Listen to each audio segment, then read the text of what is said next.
Hello, प्रणाम मित्रों।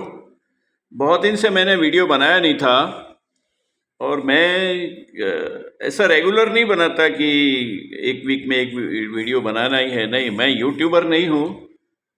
मुझे बहुत चुभती है जो बात। मैं पॉलिटिकल साइंस का स्टूडेंट हूँ, या कह सकते हैं एक पॉलिटिकल एक्टिविस्ट हूँ। तो मुझे जो बात बहुत चुभती है, बहुत पीड़ा देती है, उसी के ऊपर मैं वीडियो बनाता हूँ। ऐसे हर एक कंटेंट के ऊपर मैं नहीं बनाता।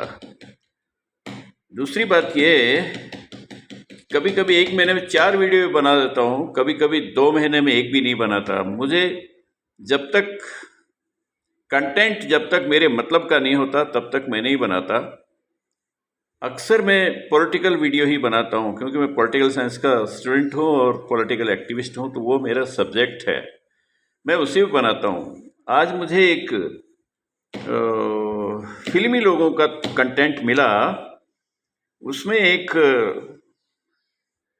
बहुत पहले रामायण महाभारत में एक कलाकार होते थे, मुकेश खन्ना। अब इन फिल्मी और इन लोगों की एक प्रॉब्लम बहुत बड़ी ये होती है कि ये जरा सा सीरियल इनका चल जाता है किसी भी वजह से, किसी दूसरे कलाकार की वजह से, तो उसमें जो आर्टिस्ट होते हैं वो अपने आप को बोलते हैं महाभारत के। अच्छा, उनको जो हमारे पत्रकार बंधु होते हैं, उन सब की मिली भगत होती है। पत्रकार बंधु भी बोलते हैं महाभारत, प्रसिद्ध महाभारत के प्रसिद्ध कलाकार, भले वो कलाकार कैसा ही हो, थर्ड क्लास हो, प्रसिद्ध महाभारत के प्रसिद्ध कलाकार हो गए। जैसे पॉलिटिकल न्यूज़ में पत्रकार क्या बोलते हैं, दिग्गज नेता। दिग्गज नेता आज की तारीख में हिंदुस्तान में एक भी नहीं है। नरेंद्र मोदी भी दिग्गज नहीं है।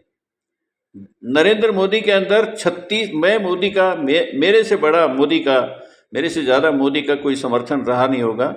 पिछले मोदी को प्रधानमंत्री नहीं बनाया, उससे पहले से मैं उसका समर्थन कर रहा हूँ और उसके लिए काम कर रहा हूँ। समर्थन ही नहीं करता, समर्थन करना तो एक नेगेटिव, पॉजिटिवली मैं उसके लिए काम कर रहा हूँ। बाकायदा एक गाड़ी वाड़ी बना के काम कर रहा हूँ, वो एक अलग बात है। मोदी की बुराई करने का अभी मेरा मूड नहीं है, लेकिन बुराई बहुत हो गई है उसमें, दाल में बहुत कंकड़ गिर गए हैं। दूसरे वीडियो में बताऊंगा। तो मुकेश खन्ना को इन्होंने झाड़ पे चढ़ा दिया कि आप बहुत बड़े कलाकार हैं। ठीक है, बड़े हो छोटे हो, कलाकार कलाकार होता है, लेकिन इनके दिमाग में एक चीज घुस जाती है कि बस मैं जो बोलूंगा वो ठीक हो गया। अभी इन भाई ने क्या बोला कि सोनाक्षी की शादी हुई है, तो वो हिंदू मुस्लिम में शादी होना कोई गलत बात नहीं। अरे तुमको बोला किसने है कि तुम ठेकेदार बन रहे हो? अपना काम करो, अपनी औकात में रहो मिस्टर। किसने बोला है तुम हिंदुओं के लिए ठेका देने का कि जो बोलोगे वो ठीक होगा? हमारे शंकराचार्य को बोलना चाहिए। इतने सारे हमारे बैठे हुए हैं, मठाधीश बैठे हैं, उनके पास सुबह से शाम तक कोई काम नहीं है, यही काम है हिंदू धर्म के ऊपर, लेकिन नहीं, बच बच के रहते हैं। कुछ ऐसा ना बोलूं जिससे मेरा फॉलोअर कम हो जाए, ये चिंता इन लोगों को खाए जा रही है। और फिल्मी लोगों के ऊपर एक सदी का महानायक बच्चन के मुंह से कभी आप ऐसी बात नहीं सुनोगे कि हिंदू मुस्लिम का कोई डिस्प्यूट हो। और हिंदू मुस्लिम के डिस्प्यूट डेली 100 डिस्प्यूट होते हैं, पता नहीं लगता, वो बात अलग है। और डिस्प्यूट भी मुस्लिम की तरफ से होते हैं। मैं तो खुल्लम खुल्ला बोलता हूँ, ये छुप छुप के बातें करने का टाइम नहीं है। अभी खुल्लम खुल्ला फेस टू फेस, आंख से आंख मिला के बात करनी पड़ेगी। बहुत मजाक हो गया, बहुत कायरपना झेल रहे हैं बहुत। और राहुल ने एक बात कही कि हिंसक हो गया। अरे कहाँ से हिंसक हो गया? कायर लोग कभी हिंसक होते हैं क्या? क्यों इनको महिमा मंडित कर रहे हो? राहुल गांधी, गांधी कहना बेकार है, उसको खाली राहुल बोलो, आगे पता नहीं क्या है वो उसको भी मालूम नहीं है। तो क्या बोलता है खन्ना, क्या बोलता है कि कोई गलत नहीं है। तुमको बोला किसने सर्टिफिकेट? इतने मुल्लों से डरते हैं ये फिल्मी लोग, ये नाकारा लोग, ये कायर लोग इतने डरते हैं कि पूरे हिंदुओं की इन्होंने नाक कटा रखी है। चाहे वो बच्चन हो या खन्ना हो या कोई दूसरा तीसरा चौथा कोई भी हो, XYZ, कोई चू नहीं करता। ये दाऊद से इतने डरे हुए हैं कि बस कुछ निकल ना जाए, इतना संभल संभल के बोलते हैं मुसलमानों के प्रति बोलते हुए। अभी एक गुर्गे ने बोला है कि सोनाक्षी का और उसका बॉयफ्रेंड का संबंध आज का नहीं है, बहुत पहले का। ऐसे काहे के लिए बोल रहे हैं? अभी वो शादी से 6 महीने बाद में प्रेग्नेंट बच्चा पैदा हो जाएगा, तो वो क्या बोलेंगे? पैदा होने से पहले ही एक नैरेटिव बना के रखते हैं कि आगे से आगे इनको कैसे बचाए करे। नहीं बचाए तो क्या बिगड़ जाएगा इनका? इनकी कोई इज्जत नहीं, कोई आबरू नहीं, कोई इनका ईमान नहीं, कोई इंसानियत नहीं।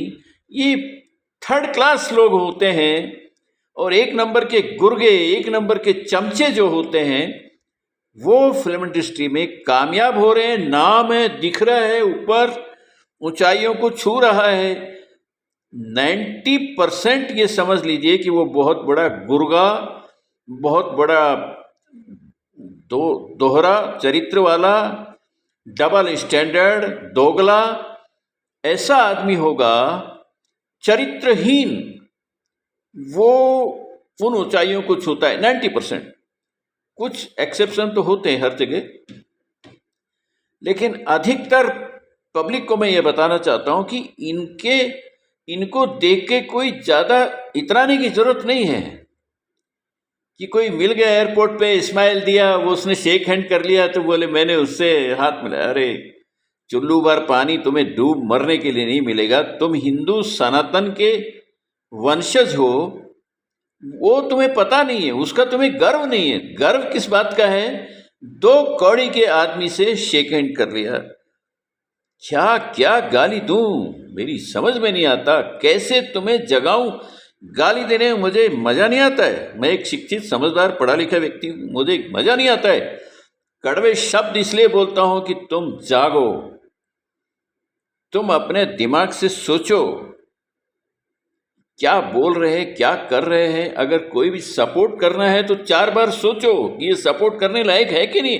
उसको झाड़ पे चढ़ा देते हो और फिर वो मुसलमानों से डरने वाले लोग उनको कुछ बोलेंगे नहीं, क्योंकि वो डबल स्टैंडर्ड के लोग हैं।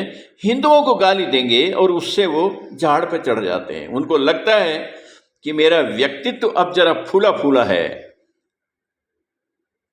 मुझे संघ के साथ में किसी मीटिंग में जाके ये बताना पड़ेगा, सबसे बड़ी गलती हुई है हमारे मुगल काल से, जब जयचंद को गाली देते हैं कि वो गद्दार था। और भी कई गद्दार, 4-5 फेमस गद्दार हुए हैं। तो हिंदुओं की, इन कायर हिंदुओं की और इन राजाओं की, महाराजाओं की, जो अधिकतर कायर थे, शिवाजी महाराज को और राणा प्रताप को 4 नाम छोड़ दो, बाकी अधिकतर कायर थे। तो इन कायरों से तो उम्मीद ही नहीं किया जा सकती कि कुछ हिंदू धर्म के लिए कुछ करेंगे। इनको सबसे बड़ी गलती ये हुई है कि गद्दार कोई भी हो, जयचंद हो या मीर जाफर हो या और भी बहुत है, अगर उनको उसी वक्त हैंग टिल डेथ कर देते, तलवार से इनके 2 टुकड़े कर देते, तो आज जो लाखों गद्दार घूम रहे हैं वो पैदा नहीं होते। ये संघ को ये बात सोचना पड़ेगा। दवा कड़वी है, लेकिन अगर अपने धर्म को बचाना है, धर्म से बड़ा मैं देश को बचाना मानता हूं। अगर देश बच गया तो धर्म बचेगा। अगर देश नहीं बचा तो धर्म 2 दिन के अंदर फुर्र हो जाएगा। पहले देख चुके हैं, 1000 साल तक उसका रिजल्ट देख चुके हैं। लेकिन हिंदू एक ऐसी कौम है, ऐसी एक प्रजाति है जो विलुप्त होना चाहती है। समझ से बाहर हैं ये बातें कि कल की आने वाली हमारी पीढ़ी के ऊपर क्या होगा। अभी देखिए, मैं 80 साल का होने जा रहा हूं 2 साल बाद में। लेकिन मेरी चिंता मेरे परिवार के प्रति नहीं है, मेरे धर्म के प्रति भी उतनी नहीं है जितने मेरे देश के प्रति है। मेरा ऐसा मानना है कि देश बचा तो धर्म बचा, देश गया तो धर्म उससे पहले ही भाग जाएगा। क्योंकि यहाँ कायर लोग ज़्यादा हैं, उनको तलवार से सलवार नहीं पहनानी पड़ेगी, वो अपने आप सलवार पहन के घूमने लगेंगे, तलवार दूर से दिखेगी। एक घोड़ा होता है ना, उसको चाबुक दिखाया तो दौड़ता है, एक चाबुक की छाया दिखाई तो भी दौड़ता है। तो हिंदू धर्म वही है कि वो तलवार की छाया दिख गई इनको 100 किलोमीटर से, तो सलवार रेडी रखेंगे कि देखो जी हम तो सर्वधर्म समभाव वाले लोग हैं। कायर लोगों की ये भाषा है, सर्वधर्म समभाव कैसे हो सकता है? सब धर्म का भाव अलग होता है, कोई समभाव नहीं होता, कोई हिंदू मुस्लिम भाई भाई नहीं होता। हिंदू एक समझिए कि एक धार्मिक व्यक्ति और कसाई की भाई भाईचारा होता है क्या कहीं? कसाई कसाई होता है और धार्मिक होता है। ये अधिकतर कसाई हैं। तो ये जो बातें हो रही है फिल्म इंडस्ट्री की, आप सबसे भी मेरा निवेदन है कि इन लोगों की भावनाओं में ऐसे बहने की ज़रूरत नहीं है, ना इनको सिर चढ़ाने की ज़रूरत है। ये भाड़ लोग हैं, ये भाड़ अपना जो भी कुछ नाचना गाना करके चले जाएंगे।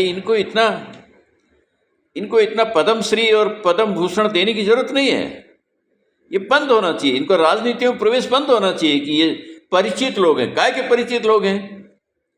अरे ये स्टेज के ऊपर नाचने वाले लोग कोई हमारे आइडियल हो गए क्या? हद हो गई। किस को समझाएंगे? यहाँ तो पूरी नगरी बैकुंठ को जा रही है, कुएं में भांग पड़ी हुई है। बहुत बुरा लगता है। हे ईश्वर, अब ये अंत समय में ये क्या क्या देखना पड़ रहा है। Okay, see you, bye.